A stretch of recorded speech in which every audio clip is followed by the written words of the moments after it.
How to get Instagram on school Chromebook. Now in this video, I'll show you one specific method for you to access Instagram using your school Chromebook. Now, school Chromebook has been very secure when it comes to surfing specific websites that is not allowed for school Chromebook. But what you want to have to do is to try and use a proxy server or a proxy site. To do that, just simply open up your school Chromebook browser and then from the box type in kproxy. Hit on enter and you will be receiving a lot of results in here.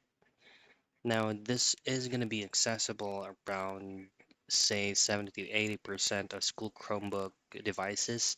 Just simply use this link here that will redirect you to proxysite.com. This is for free.